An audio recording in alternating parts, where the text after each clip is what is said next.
boyfriend and I posted our relationship on Instagram. Now everyone thinks I'm a two-timing liar in a fantasy romance with David. I'm 21, female, and my boyfriend, who's 23, and I just made our relationship Instagram official, even though we've been seeing each other for about 8 months.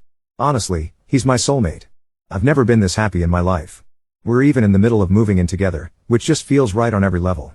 But then there's David. We go way back. I grew up in a small town, one of those places where you're practically assigned your group of friends in elementary school and stick with them. David wasn't part of my original crew, but when we all started high school, he joined us and quickly became one of my better friends. We even ended up working at the same restaurant, and that brought us even closer. Until everything went sideways. My second year of high school, I agreed to go to homecoming with John, another friend in our group. Right after that, David started freezing both of us out. He convinced the rest of the group to stop hanging out with us at lunch and after school, and at work, it was like I was invisible. The weird part? As soon as John and I mutually decided we were better as just friends, things with David suddenly went back to normal. Then came prom. David asked me to go with him, but I turned him down politely, even explained that I wanted to go with my best friend, Tracy, who'd just gotten out of a relationship and needed a girls' night. But David wouldn't take no for an answer. He kept insisting, and I just kept declining. The night of prom, I found out he'd even texted Tracy ahead of time to ask what color dress I'd be wearing, then showed up in a tux the same color. The entire night, he kept making weird comments like, "We look like a couple, and this would have been more fun as a date." After that, I avoided him whenever I could. A couple months after high school, David started dating a girl from the next town over, and I ended up, unfortunately, in a string of toxic relationships. We lost touch. Eventually, both David and I became single again, and, surprise, he reached out to me. Being the kind of person who tries to be nice, I listened to his breakup drama. He started dropping hints, talking about how maybe he was ready to date again and was looking for someone like me. I made it crystal clear I wasn't interested, told him I hoped he'd find someone else, and left it there. I graduated a little early, moved away for college, and slowly drifted away from the old friend group. David, though, kept texting me, every single day, even while I barely responded, sometimes only once a month. He'd ask to come visit me, or suggest I should fly out and see him. I always said no. Eventually, I just stopped replying altogether. In hindsight, maybe not the nicest move, but I honestly didn't know what else to do. Now, here's where it all gets insane. After I posted those pictures with my boyfriend, suddenly my DMs were blowing up with messages from my old high school friends, all calling me a heartless bitch and accusing me of cheating on David. According to them, I was two-timing him, leading him on, betraying him. I was floored. I told them point blank that David and I never dated, never even came close, and that I'd been turning him down since high school. That's when I found out David's side of the story. Apparently, he's been telling everyone that I'm the reason he and his ex broke up, because he and I were too in love with each other. He told people we actually did go to prom together. And, apparently, he's been telling everyone that we've been doing long distance this whole time. Worst of all, he even told his mom he wants to marry me. He actually asked her for her ring. She didn't me, angry and demanding explanations. I honestly don't know how it got to this point. I have never led this guy on. I've made it extremely clear that I wasn't interested, over and over again, for years. Yet suddenly, everyone is saying I'm the villain, that I played with his feelings. My boyfriend and his sister think this is all completely insane, and honestly, I feel like I'm losing my mind. How can I possibly be leading someone on to the degree that he's convinced we're together, when we haven't spoken in 5 months and I've been rejecting him since high school? I just want to scream. Update 1. After I moved away from my hometown, I lost a lot of contact with my old friends. Most of us only really interact through social media now, if at all, and meanwhile, my friends still see David on a regular basis since they still live in the same town. I have been back for a few visits since I left, but things just aren't the same. I'm not much of an Instagram user. I rarely ever post, and honestly, I barely know my way around half the apps people seem glued to. Before everything happened, I didn't even really know what Reddit was until my boyfriend's sister introduced it to me. Now, when I think back, maybe Instagram official wasn't quite the right phrase for what I did. Recently, my boyfriend and I went on a trip to Niagara Falls, and I just wanted to share some fun moments from that getaway, which ended up being the first pictures of us I ever posted. Before that, my last post was just a few graduation shots back in 2021. If you checked my account, you'd only find a grand total of 2 posts. After I uploaded those Niagara Falls photos, another mutual friend, Carly, reached out. She didn't jump straight to accusations. Instead, she just sounded confused about everything. We set up a FaceTime call on Sunday, and that's when she told me the whole story about what David had been doing and saying. Since I moved away, David apparently started hinting to everyone that we were in a long-distance relationship.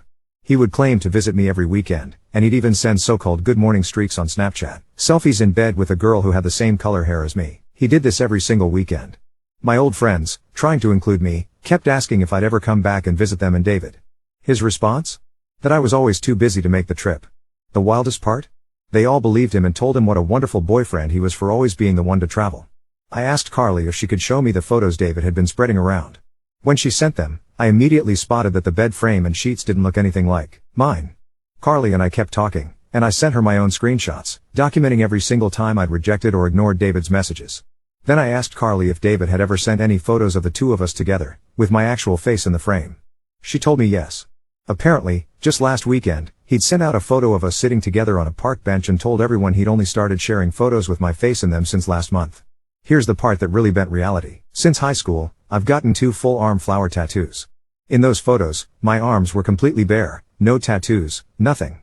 I told Carly that, and we both got even more confused. Did David manage to find a lookalike? Was he paying someone to pretend to be me? Or was this something even weirder? I showed my boyfriend the pictures, and he pointed out some details I hadn't noticed before. First, every single one was in black and white. In one, you could even spot a faint little stock image logo in the background. Then my boyfriend realized the photos looked suspiciously similar to old family pictures taken from my mom's Facebook 6 years ago, but all distorted. Things like bigger chest and hips. That's when we realized David was probably photoshopping these images, using whatever tech skills he picked up in high school to create proof of our non-existent relationship. I was done. Quietly, I gathered all the evidence, every screenshot, every detail, and sent it directly to everyone who'd accused me, and to David's mother. Then I blocked all of them. My mother did the same with people she didn't know on Facebook. She's a bit older and doesn't always recognize the dangers lurking online, still clicks weird links in emails sometimes. My boyfriend and I decided not to take any legal action right away, unless this resurfaces again. Instead, we've decided to upgrade the security around our new home, adding more cameras, and I now keep pepper spray on my keychain wherever I go. We're still looking into other safety measures, because honestly, you can never be too careful. For anyone who's had to go through something like this, my heart aches for you. The world is full of dangerous, unpredictable people, and no one deserves that kind of trauma, stress, or pain. I hope anyone who's been in a situation like mine finds some peace and justice in the end. Please take care of yourselves. I'm finally starting to understand this truly wasn't my fault. Update 2. I thought blocking everyone would be the period at the end of a very stupid sentence. It bought me 3 days. Sunday morning my mom called me at 7 a.m. with her voice shaking and sent a photo of the small town paper's engagements page. My face was there, my full name, his full name, a date in June, a church I actually attended as a kid, and a love story blurb that read like a bad Hallmark script about high school sweethearts reuniting after college. I don't even have a middle name publicly listed anywhere, and it was there in perfect spelling. I sat on the edge of our mattress on the floor and felt like I'd been dunked in cold water. I got the paper on the phone and the editor sounded horrified once I explained, but she told me the announcement was submitted through their portal with a deposit and 2 reference contacts. The email used was a variation of my name at Gmail that wasn't mine by 1 letter. They asked me to send my ID and any proof, and when I did, they pulled the announcement and promised to run a correction next issue. She said one of the references on the form was his mother. That made my stomach turn because I had just sent her everything and blocked her. So either she doubled down or he forged that too. An hour later our leasing office called to confirm adding your fiancé to the lease. My boyfriend and I looked at each other like, excuse me? Apparently a man had come by Friday afternoon with my name memorized, said he was moving in, and tried to hand over a money order for the difference to speed things up. He knew our unit number. He told them I was at work and couldn't stop by. The only reason the office didn't proceed is because both signatures are required and they wanted me to stop in with my ID. I checked our doorbell camera history, and there he was in a ball cap and hoodie, 30 minutes after I posted our Niagara album in my story weeks ago, standing 6 feet from my door at 5:42 p.m. Friday, fiddling with something in his pocket, then slipping a manila envelope under the doormat and walking away fast. I didn't see it when I came home because the wind must have blown it into the corner of the hallway. We found it behind our shoe rack. Inside were printed save the date cards with our names in cursive, a QR code to a wedding website, and a typed letter telling me, I forgive you for being scared, I will take care of everything. There were 2 Polaroids of him grinning at a restaurant table, holding up a box with a ring inside, and an empty chair across from him with my jacket draped over it. I don't even own that jacket. We called the non-emergency line, an officer came out, took the envelope, watched the video, and told me to file for a protective order first thing Monday. He also told me to stop scanning any codes or typing in URLs from this person in case there was malicious stuff attached. My boyfriend scanned the QR with his old iPad on a guest network anyway because stubborn, and the site popped up on a wedding platform with a countdown, a registry full of items in neutral colors, a venue deposit paid at the church, and a private album of our engagement photos. Every single photo was black and white, every single one had the same weird edited softness to it, and in one of them my teenage self was wearing a sweater that I 100% recognized from my mom's Facebook, except now my hands were holding his face and a ring that was never on my finger. If you zoomed in, the ring floated just slightly wrong over my knuckle. Monday morning I filed, brought a stack of screenshots, the paper confirmation, the leasing office affidavit that he tried to add himself, the video of him at our door, and a folder of my tattoo progression with dates. The clerk gave me an emergency order for a week and a hearing date. The sheriff's office served him that afternoon, and I know because Carly texted me that he posted a black square on his story with, "She's in danger" typed across it. Before the hearing, the church called me. The woman who does scheduling wanted to clarify floral preferences. I hadn't even processed that he put a deposit down there. I told her flat out I did not consent to any of that and emailed them the protective order. She said she would take care of it and asked if I wanted to pick up the check they were voiding. I told her to mail it back to the address they had on file because I didn't want to be anywhere near anything he touched. The address she read back was his mother's house. The hearing was surreal. Tiny wood-paneled room, a judge who looked like she'd seen every flavor of nonsense, and me feeling like my heart could be heard by everyone when they called my name. He came in wearing a suit I'd recognize from high school photos and carrying a binder. He sat down and would not look at me. When the judge asked me to speak, I did, and I kept it simple. I showed her the camera footage, the paper's retraction email, the lease office note, the photos with the watermarks and my tattoos missing, the text history that was him talking to himself for months. Then it was his turn, and he started crying before he said a single word. He opened his binder and began laying out printed black and white photos one by one on the table like he was performing a magic trick. The judge looked at them, looked at me, then asked him when the photo of us on the bench was taken. He said last month. The judge asked me to roll up my sleeves. I did. The room was silent. She asked him why I had no tattoos in the photo if it was last month. He said, she covered them up with makeup, and the judge very kindly asked him if he believed makeup could remove the fact my arms have color that wraps from wrist to shoulder. He started talking about how we've been together for years in private, that my boyfriend is coercing me, that he let me go public so I wouldn't feel trapped, and then he said, I paid for our venue. The judge didn't even look at me when she granted the order. She looked at him and said, you are to have no contact with her in any form, no third-party contact, no showing up at her home or place of work. You will remove any online content that references her within 24 hours. If you violate this order, you will be arrested. Do you understand? He nodded and started crying again. His mother was in the back. She stayed seated, her hands clenched around her purse strap so tight her knuckles were white. I thought that would be the end. That night my email was bombed with RSVP notifications to that wedding site. I wasn't tagged in anything, nobody sent me anything directly, but the site had my real email plugged into the RSVP list and every time someone clicked yes, I got an automatic note with their name. That's how I learned there was an engagement party planned at a bowling alley I grew up in. I called the manager and told him, and he said, he was in here last week with decorations. He canceled the reservation and promised to call the police if anyone showed up asking questions. We changed my email everywhere and I put filters on so I wouldn't have to read stranger names saying can't wait to celebrate you. 2 days later, the judge's clerk called me and told me he had already violated the order by sending a bouquet to my apartment with a note tucked under the ribbon reading, "This is my last try." I know he violated because the florist printed their full info on the receipt and it was in the envelope. We didn't even bring the flowers inside. My boyfriend took a photo and we set the bouquet on the sidewalk and went back upstairs and sat on the couch and didn't talk for a long time. An officer came by that evening and took another report. They found him at his job and issued him a citation. I didn't think I'd feel anything except relief, but when I heard they actually cuffed him and walked him out, my hands wouldn't stop shaking for an hour. Somewhere in the middle of that, his mother emailed me. A real apology this time, long and rambling, with a scanned letter from a therapist's office and a promise they were getting him help. She said she believed me now. I forwarded it to the officer and didn't reply. There's one more thing. I thought the Photoshop was the creepiest part until Carly texted me a screen recording she'd gotten from a guy in the next town who recognized me. He sent her a TikTok I had never made, my face, my voice, me talking about how long distance was hard but worth it. The captions used phrases I use. The cadence was off by half a beat. The tattoo on my left forearm blurred if you paused. Someone had used old clips of me from a public graduation slideshow and a couple of my mom's videos and stitched a whole fake clip together. It had a couple thousand views. We reported it and it disappeared an hour later. I cried in the shower after that, not because of him, but because it feels like a person can reach into your life and rearrange it like furniture if they want it badly enough. We finished moving in.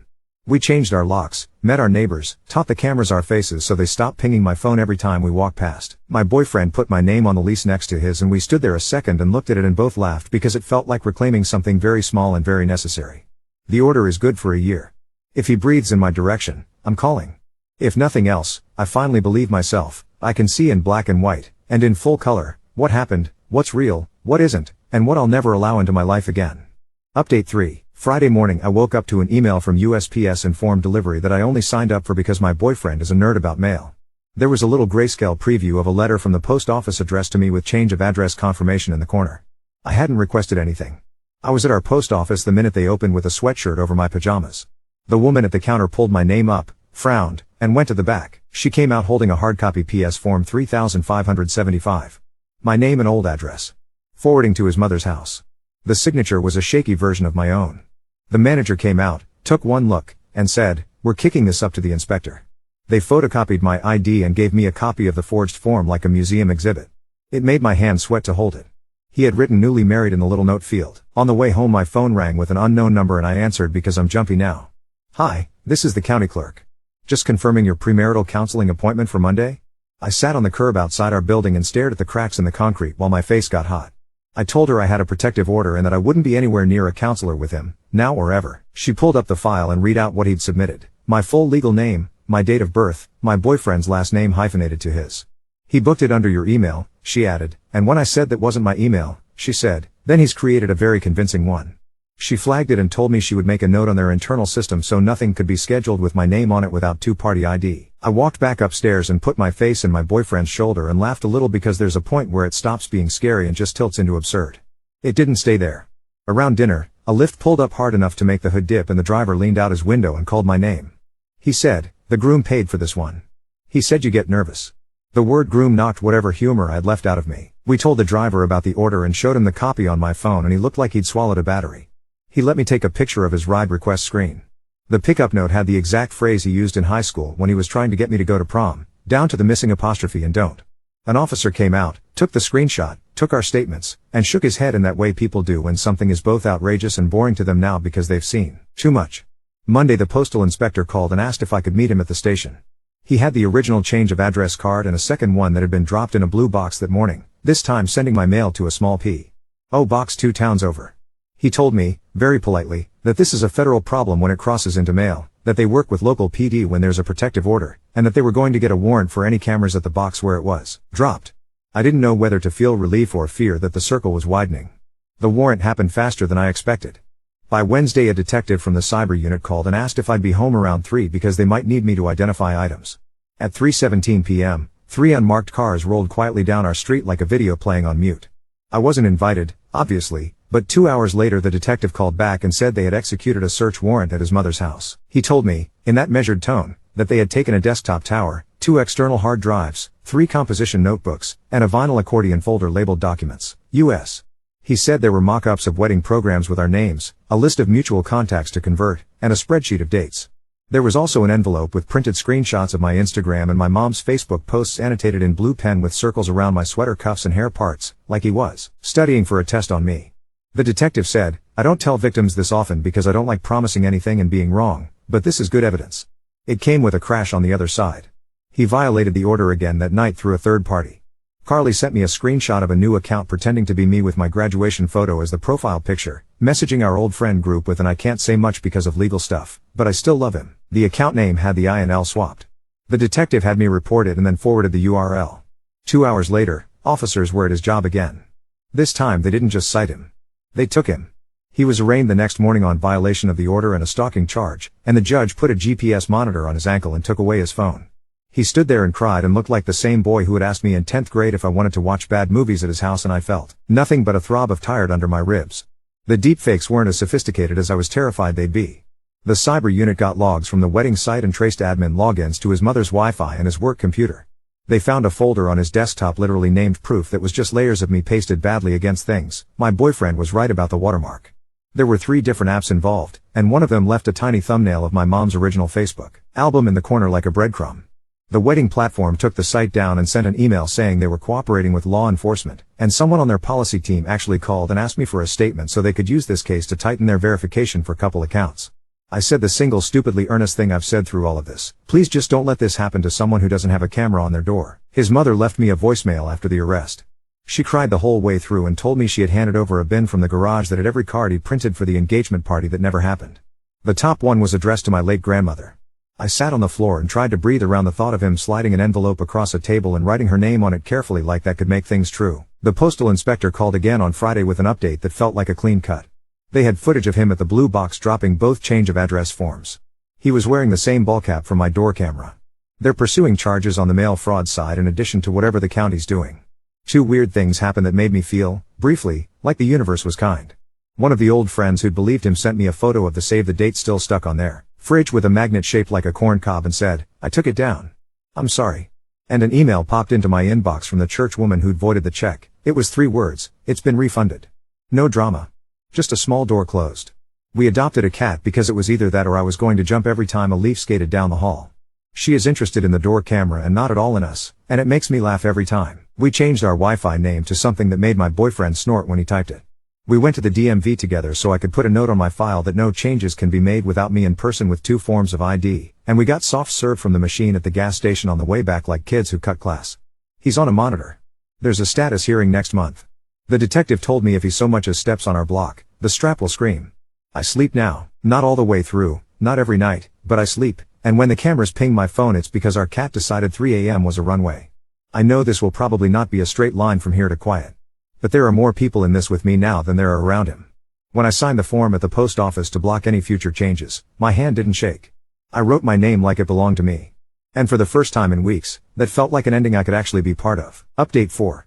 The status hearing landed on a Tuesday that felt like static. Same hallway outside the courtroom, same victim advocate with the soft voice, same wood paneling. He came in with the ankle monitor peeking out above a too shiny shoe. The prosecutor asked for a psych eval before anything else got decided. His lawyer asked for diversion, and the judge kept her face still and said, "We'll see what the evaluator says," then extended my order to 5 years on the record regardless of outcome. She also barred him from any device that touches the internet unless it's for work and pre-approved. When she asked if I wanted to make a statement, I read 6 sentences I'd written at our kitchen table with coffee rings on the paper. My hands didn't shake. I went home and fell asleep on the couch with our cat asleep like a parenthesis against my knees. 2 days later, a woman from his company's HR called me using the number the detective gave them. "We received a dependent enrollment form for you," she said carefully, "and because there's an order in place, we flagged it. It listed you as spouse. We need you to confirm you did not authorize that." I told her no, obviously, and she said they had a copy of a marriage certificate attached with my name hyphenated to his and a seal that looked like it had been ironed on. She emailed it to the detective and CC'd me. The city on the certificate was wrong. The font was wrong. There was a smudge where my signature bled because an inkjet got enthusiastic. I felt something in my jaw unclench because sometimes things that feel like smoke turn back into paper when you look at them in daylight. Packages started showing up that week, too. Not to our door, downstairs in the lobby, the way stuff ends up when the courier doesn't bother with apartment numbers. They had my first name and his last, or both of our names with a hyphen that isn't real, a stand mixer in almond, a set of linen napkins I'd never pick because they'd stain if you looked at them. The building manager called up and asked if I was accepting wedding gifts. We had them returned to sender and I forwarded the tracking numbers to the detective. He called the registry company and they started reversing charges to whatever cards his mother's address was tied to. I watched a parade of presents leave the way they came and cried a little because grief is weird and apparently it comes for neutral kitchenware. I got a call from Vital Records next. A woman with a voice like a math teacher told me someone had tried to order a certified copy of my birth certificate using the P.O. Box 2 towns over where he tried to send my mail. She said she was calling because there was a fraud alert on my file now and the request didn't pass their ID check.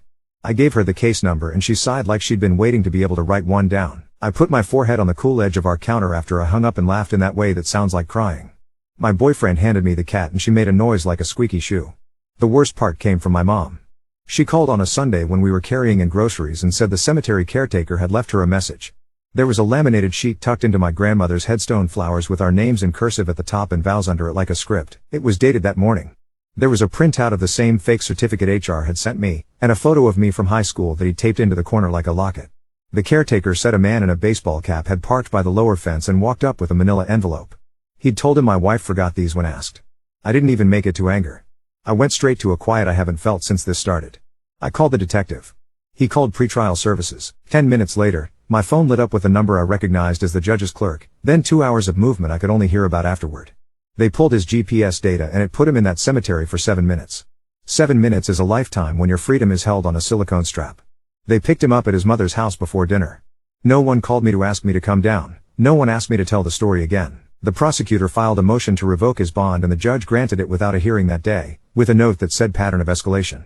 The detective told me only what he was allowed to say, that he was in custody, that the monitor was off his ankle and on a desk, that his phone was now a piece of evidence sealed into a bag with a white label and a number on it.